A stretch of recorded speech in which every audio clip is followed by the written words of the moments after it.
to Acts chapter 11. Acts chapter 11. We're going to be finishing up there in the 11th chapter of the book of Acts here in just a moment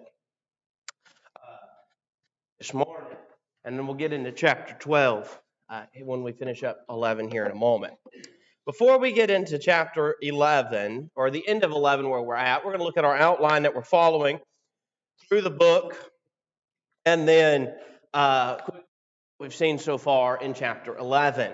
Our outline for the book of Acts divides down into two major sections. We've got the gospel in Palestine in 1 through 12, and the gospel to the uttermost parts of the world in 13 through 28. We're almost to the end of this section, chapter 12, that we'll, Lord willing, get to here in just a moment, is the end of our first section of the gospel in Palestine. Because in chapter 13, we begin the first of what? Begins in chapter 13. The first of Paul's missionary or preaching journeys begins in 13. And so in that, we have the gospel going to the ends of, or the uttermost parts of the world. And so we'll get there here relatively soon in chapter 13.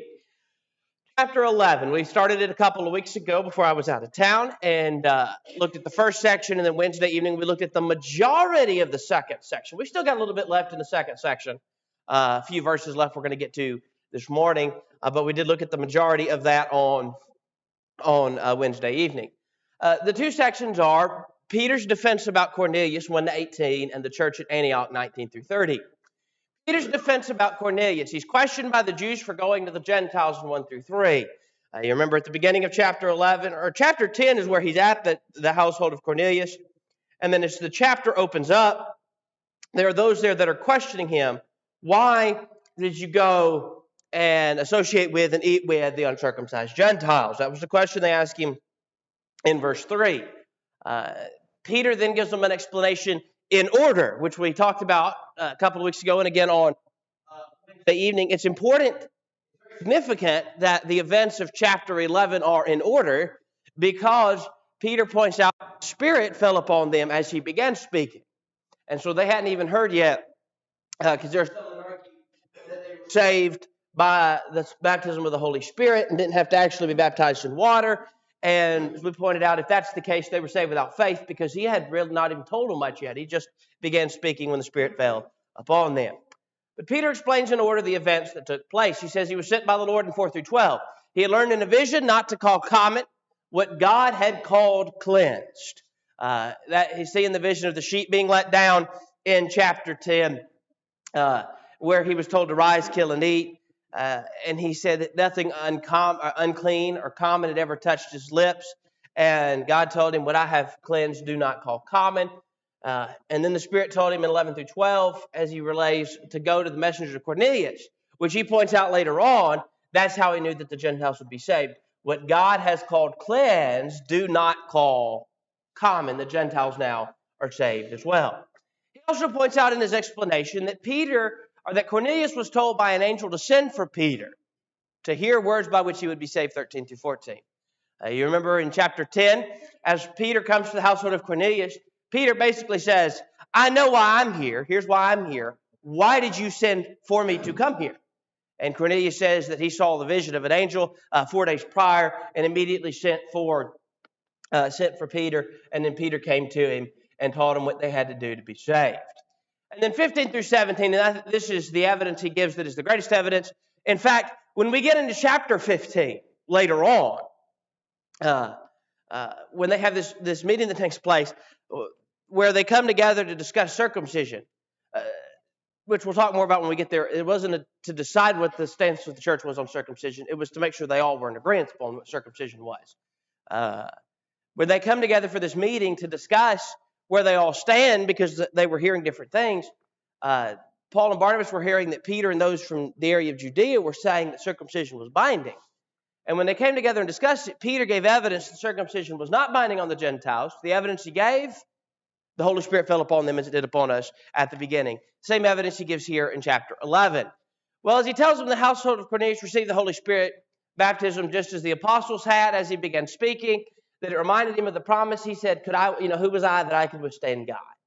If they have the same gift that God gave to us, how could I withstand God? And that's when they conclude, well, then the Gentiles too are saved.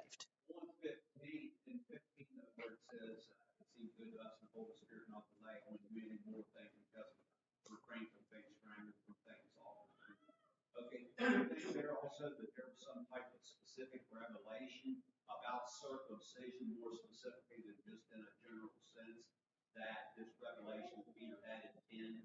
I mean, I always seem to think because of that conference they had that there was even a more revealed specific thing about circumcision in and of itself. That's what I've always thought about the text, as opposed to just being able to go back to Acts chapter 10 and the vision Peter had. I don't think there necessarily was anything more revealed. We obviously can't say for certain because the specifics weren't given to us. But I think that the abundance of evidence showed, hey, God clearly accepts the uncircumcised here in 15. Because if he hadn't accepted, we'll look at this here in a moment. We're going to discuss this morning why we don't have a Christmas program. And we're going to look at how to establish authority in that lesson. And we're going to go to Acts 15 and look at some of those things in brief detail. But it's pointed out that there's an approved example there of the work that God did through Barnabas and Paul among the Gentiles, and then the quotation from Amos. So I don't know that there was necessarily anything specific other than that revealed, at least that they were discussing at the time. But here's the evidence that God has accepted them. They use the same three ways that we use today to establish authority, to argue there in 15 that God accepts the Gentiles. So I don't know that we can say there was whether for certain there was anything else revealed, because the evidence, with or without, was overwhelming that clearly the Gentiles were not accepted. Does that mean that God hadn't told them more specifics? No, but we don't know because it doesn't specifically tell us. Right, we have what we need to answer that question, which is from this chapter, from chapter 10, from chapter 15, from the writings of Paul later on, that the uncircumcised are acceptable if they follow God's will. So that's the first section here, where the Jews then conclude, after what Peter argues, that the Gentiles too are saved. Most of them do, or some of them do. Later on, we're obviously, while we have chapter 15, while we have a lot of the writings of Paul in Romans, in Galatians, and others arguing about it, is there's going to be some questions that come up. But the point is made that the Gentiles now too are saved. We then in verse 19 discuss, this is where we picked up on Wednesday evening, discuss the church at Antioch. What's significant about the church at Antioch? What is it a first of? It's the first largely Gentile congregation we read about in the scriptures. We pointed out, we'll review this really quickly. Going back into verse 19, the gospel was preached at Antioch. The point was made that after the scattering that took place, the scattering is that of chapter 8, where after Stephen is stoned, they're scattered and go about many places preaching the gospel. Most of the Christians went and taught who? Who do most of the Christians go teach, according to the text? The Jews. Right? Those that were Christians went and taught Jews. And but there was a group who went down to Antioch who taught the Hellenists. Now, we brought this up on Wednesday evening. The word Hellenist, the word translated Hellenist or transliterated Hellenist appears 3 times in all of Scriptures. Here, chapter 6, and I'm trying to remember the other one off the top of my head. I think it's chapter 9. I think it was those that disputed with Saul were Hellenists in chapter 9. The other 2 occurrences, though, are clearly references to Greek-speaking Jews. Right? Because we have those that were widows in chapter 6 who are Christians. How do we know they're Christians? Because the church was able to help them out. Right? When they were in this daily distribution that took place. That's how we know they were Christians. And the term Hellenist was used to describe Greek-speaking Jews most of the time. However, some lexicographers say the word Hellenist can have to refer to those that are just in Greek culture. Well, and when we get to the text here, it says that the others went to speak to Jews, but these spoke to the Hellenists. So are the Hellenist Greek-speaking Jews here? No, it doesn't seem to be. How do I know they're not Greek-speaking Jews? Even though that's how it's used the other 2 times. Well, whoever the Hellenists are is in contrast to Jews. If the Hellenists were Greek-speaking Jews, you know what they still were? Jews. But whatever these are in contrast to Jews. So it's a reference to talking to the Greeks. Or as we more often refer to them, they're preaching to Gentiles, is what's taking place here in this text. And so they go and they preach to the Gentiles, and a great number believed and obeyed in verse 21. And so Barnabas was sent down to Antioch to to instruct them and to teach them and to encourage them. Again, Barnabas is a fitting man to send because Barnabas means son of encouragement. And so if you're going to send somebody down to encourage some people and you're trying to help out this new work, who better to send to encourage them than son of encouragement, right? And so they send Barnabas down. But not just Barnabas is a great encourager. He's a good man full of the Holy Spirit and of faith, according to verse 24. And so that's who they send down there to help out the work early on. While he's down there, the church continues to grow. And then he goes and he gets Saul from Antioch, and they assembled for a whole year with those at Antioch, and they taught a great many, and more were obeyed the gospel. Verse 26 then, this is the first place where disciples were called Christians. It's here at Antioch. I want to review this real quick. We saw this on Wednesday, but I want to go over this again because I think this is important. And perhaps you do not have a notebook or piece of paper with you, and you have one with you now if you want to jot this down. There are some very important terms we want to look at here in this text that we looked at the other day. And we won't go in as much detail as we did the other day, but we just want to sort of gloss over this rather quickly. If you're explaining to somebody, those in the church, okay, the church, first and foremost, the church is made up of those who are saved. And we can show that from this text. Here's how we can show that. We pointed this out the other day, but let's look at it again. In the text here, again, if you have a notebook, you might just want to write out at the top of your piece of paper, if you're wanting to follow along with this notes, the church. Here's how those in the church are described. Verse 26 is the church.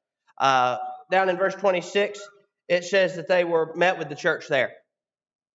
Here are those in the church. Number one is those who heard of Jesus, verse 20.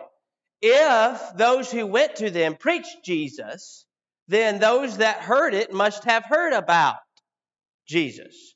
So those in the church had to hear about Jesus, verse 20. Number two, they believed, verse 21. Verse 21, and a great number who believed. So they heard about Jesus and they believed, but they didn't just hear and believe. They then turned to the Lord, verse 21. Verse 21, they turned to the Lord. Now, they've heard, believed, turned to the Lord. Now they've received the grace of God. Verse 22, Barnabas, when he got there, saw the grace of God. How did he see the grace of God? He saw the results of it in the fact that those who were there were saved. So what did they receive? The grace of God. That's how Barnabas saw the grace of God, as they had received the grace of God. Those who are in the church are those who are added to the Lord, verse 24. And a great many people were added to the Lord. They are those referred to as disciples, verse 26. Those referred to as Christians, verse 26. That is those who are in the church, verse 26. Hey, Mike, in a more specific way, you passed with Acts chapter 19 and Paul's before, and Paul passed through, found these people, they were disciples, but they had only heard the baptism of John. So these people, when they were taught, they said, we have heard is a Holy Spirit. So at that point, they would have been disciples because they had been fully taught. They were not really New Testament Christians yet because they hadn't been baptized in the name of the Son. So that's kind of relevant today. We may have people, maybe the denominationalists today, they try to be a disciple. They want to follow Christ, but they haven't fully taught the Word of God. So if they got on smart, we open the pages, don't know what we believe, what the Holy Spirit revealed. Those people also would say, well, what do I need to do? Maybe they said they were saved and then they were baptized. Well, they were trying to follow Christ. They weren't really saved. I just think that distinction, you can be the disciple, not really be a Christian. I do think it's important we understand with this, what we see here in the text, when we're talking to those who are in the denominational world. We brought this up in chapter 10. You'll hear this term sometimes about somebody in the world. That's a good Christian man or good Christian woman. And we pointed out they're not Christians. How do I know they're not Christians? They're not doing the will of the Lord. They've not turned to the Lord. So, what we need to understand about that is, in order for one to be a follower of Christ, or as the term we use here, disciples, they must be those added to the Lord who receive the grace of God, who turn to the Lord, who believed, who heard. That's then those that are disciples and Christians, because they're those and that's those that are in the church. Nobody can be a disciple or a Christian and be apart from the church. And I think that's what the world thinks as well, we've got this church here and this church there and this church there and this church there. We can go around town and see some churches. We can go around the towns around us and see plenty of churches. And they're not going to be doing what the Bible says. And we go find them. They're going to tell us, if we went and talked to them and we asked them, are you a Christian? Their reply is, yes. Except those that are Christians are those in the church. Those in the church are those who are added to the Lord. Those who are added to the Lord are those who did what His will prescribes. And I think that's where this text comes in handy. If you're discussing with somebody that question and they say, hey, I'm a Christian and we're all saved and we're all Christians, and this text shows there's a specific group of people that can be referred to as the disciples and Christians here in verse 26. And I think that's what we need to understand and show people from this text here is that specific group of people, because I think this text explains it rather clearly when we see all the terms used to describe here. Because in the end, these are those who heard of Jesus and believed and turned and received grace and added to the Lord and were disciples and Christians, or those that are in the church. They're all sort of synonymous terms here, are they not? To refer to them as they're saying, here's some different aspect of what they did, but it's this as a whole that shows that they're Christians. Sometimes you'll see those that were added to the Lord used, and they're still Christians. Those who were Christians, those who are disciples, those who received the grace, those who heard of Jesus, those who believe, maybe used in different senses to refer to those that are saved. But this text shows us all those sort of in one area where we can easily point out those that are saved. The last half of Acts chapter 11 is what we want to discuss now, and that is the church at Antioch sends relief to Judea. Now, in these days, prophets came down from Jerusalem to Antioch, and one of them named Agabus stood up and foretold by the Spirit that there would be a great famine over the world. This took place in the days of Claudius. So the disciples determined every one of, according to his ability, to send relief to the brothers living in Judea, and they did so, sending it to the elders by the hands of Barnabas and Saul. So, a couple of things we want to point out here about chapter 11. In the last half of chapter 11. What we have taken place here is there is a church, or not church. One commentator pointed out, we often talk about sending relief. They sent relief to the brethren down there. The area of Judea had many churches. So what they would have done is they took some and sent it to help these people here, these people here, these people here in different places. After the prophets came and told them, they each gave, first and foremost, 29 and 30 is where we want to focus, according to their own ability. We see this in 1 Corinthians chapter 16. We see this in the book of 2 Corinthians. What God expects us to give is what we're capable of giving. You remember the story of the widow and her 2 mites, or the 2 copper coins, who that's all she had, and that's what she gave. And here are others who gave out of their abundance. And from a dollar amount, they gave more. But in terms of an actual sacrifice, an actual giving, the widow gave more. And so God expects us to give according to our ability. He does not expect us to give beyond what we are capable. And He does not expect the same thing out of everyone. You know, somebody's got a job where they make $1 million a year, and somebody's got a job where they're just scraping by. God doesn't expect them to write the same size check and say, hey, here's what you need to give. So a commentator also pointed out in Truth Commentary on Acts, I think it's an important thing to understand, you'll hear those in the religious world talk about tithing. Under the old law, they were to give what percentage? 10th. So they give a 10th. And you'll hear people today talk about tithing. Well, tithing was this 10%. When we come to the New Testament, where do we ever find God say give 10% of what you have? Nowhere. He says give according to your ability. And so that's what God expects of us. He didn't set a specific percentage or dollar amount here in the New Testament, but give according to our ability that we are capable of giving. What they did with this is they gathered and gave according to their ability was send relief to the brothers living in Judea. Can the church help those that are Christians and in need? Can the church help Christians in need? Absolutely. They did it here. We come later on in the epistles that Paul writes, which are going to take place later on, 1 Corinthians, 2 Corinthians, they're giving to help those that are in need. The churches in Macedonia had done such a thing. So that the church can help those in need. The qualification upon that, and why we often refer to the 3 things that we can do, which we'll mention later on in the sermon as well, is evangelism, edification, and limited benevolence. Sometimes, for a long time, you'd hear people talk about that the church can engage in evangelism, edification, and benevolence, and evangelism, edification, and benevolence. And they would explain properly that it was limited. But I think the better explanation when we're explaining that is to go ahead and qualify it. It is limited benevolence. It's limited to those that are Christians and in need. Well, like with the widows, they're not protected in the number under the age of 60. For that particular thing there was actually additional condition. Not all widows were protected into that number. Wouldn't that have been a form of that benevolence there that they were doing for the widows? It would have been, I think 1 Timothy 5 is a specific case where they could have helped any of those widows in need out, but it's what they're talking about, I think, in 1 Timothy 5, when he talks about adding to the number, was you have two groups. The church can help Christians in need. So if there was a widow who was under that age who was in need for one-time help, they could help her. But what we're talking about in that case for the adding to the number is an ongoing benevolence, still limited to a specific group of people. But I think that adding to the number, that's an ongoing benevolence to those who meet those certain qualifications that can be helped on a permanent basis versus on a temporary basis. Verse 30. What did the people do? They did so, sending it to the elders by the hands of Barnabas and Saul. A couple of things to point out here. Number one, they sent it to the elders. This is significant, this use of the word elders here. You know why? It is the first time we've heard of elders in the church. It is the first time we've come to the New Testament where elders have been referenced. We're standing here, chapter 12, 44, so probably 43 or 44 AD, some 10 years after the day of Pentecost.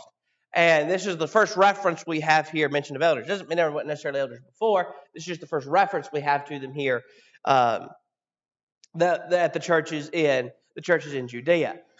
What they do here is they send it to the elders by the hands of Barnabas and Saul. So they said, there's those that are in need at this congregation here, or this congregation here. The best thing to do is they sent some to the elders, and the elders distributed among those that had need. Now, in Truth's commentary, I think it's important we draw this distinction. It's pointed out in that commentary, if you have it, and I think this is something important we need to explain about this text. What takes place in chapter 11 is not the same thing as what is referred to as the sponsoring church arrangement. The sponsoring church arrangement that took place during the institutional battle, and it goes on, is where churches would pool their money together to do something. So, for example, you may take us and Pleasant Valley and Payton City and Muddy Creek and Moundsville and Pie Stream. We all decide we're all going to do something together, and so we're all going to send the money to Moundsville, and the elders there will distribute it. That's what the sponsoring church was. That's the sponsoring church arrangement. All of them were pulling together and basically saying, in and of themselves, they weren't sufficient to do the work that God had given them to do. That's not what's taking place here. This is not churches pulling together to one eldership and sending the money, and this one eldership overseeing the money from everything. This is the church that's in Antioch saying, the brethren in Judea need help. So what we're going to do is we're going to send money down there. By the way, not to one church. Truth Commentary points out as well, we need to understand, this wasn't to just one group of elders. They sent some to this group of elders to help the people here, and probably some to this group of elders to help the people here, because there were many churches in Judea. So perhaps that's what's taking place when they sent it to Judea. They sent some to this church, some to this church, and some to this church. But it's not a sponsoring church arrangement. It was sent for a specific purpose, and it was to be distributed by the elders to those who were in need. That's not the same thing as the church at Antioch saying, well, we want to pool our money together with the churches at Judea so we can all engage in some big program, radio program, some big television program, some big something where they all pull their money together and say, we're going to do this here. That's what took place during the sponsoring church arrangement, where they came together and tried to pull their money, and one eldership oversaw the whole thing and the money for others. That's contrary to scriptures. What takes place here is not condemned. Therefore, if it's not condemned, it must be, if God didn't condemn what they did, in fact, later on they were encouraged to send money to help, then God must have approved. But we know that the sponsoring church arrangement is not approved. How do I know that? Shepherd the flock of God among you. if one eldership is overseeing the money for 5 different congregations, you know what they're not doing? They're overseeing the work of other congregations and not just the work of the congregation among them. And so whatever takes place here is not contrary to scriptures, and it's money sent for a specific purpose, and it was a certain amount sent. I don't know what that amount was. Okay, they gathered to send it. I don't know what the amount was because the Bible doesn't tell us. If we needed to know the amount, the Bible would have told us. But I know this. It wasn't them saying to the elders at the churches in Judea, we want y'all to oversee all of our funds and distribute it. It was, here's this specific amount for this specific purpose to be distributed in this specific way. Y'all know who needs it. Y'all distribute it. And that's what's taking place here in Acts chapter 11, not some kind of sponsoring church arrangement. So we'll not have time this morning to get into chapter 12, but I think we needed to spend some time reviewing some of those things again in chapter 11 that are significant in verses 26 and some time on 27 through 30. So next time somebody comes to you and tries to argue that the sponsoring church arrangement is proper from this text, you can show them it can't be. First of all, the elders can only oversee the work at the church at which they are overseers. And what's taking place here was a specific amount of money sent for a specific purpose to these elders to be distributed in a specific way. And that's what's taking place here. And in the end, what they engaged in was that limited benevolence that the church can engage in, because those that they were helping was the brothers or brethren living in Judea, not all the people in Judea. An individual can help all the people in Judea. If an individual wanted to go down there and give money to help a friend that was in need that wasn't a Christian, by all means, they can go help them as an individual. If we know somebody that's in trouble, that's not a Christian, and we as individuals want to help them out, we as individuals can help them out. But the church here was sending money to go down for this specific purpose, so that money could only be used to help the saints that were in need and no one else. We'll pick up in chapter 12 on Wednesday and talk about Herod persecuting the church.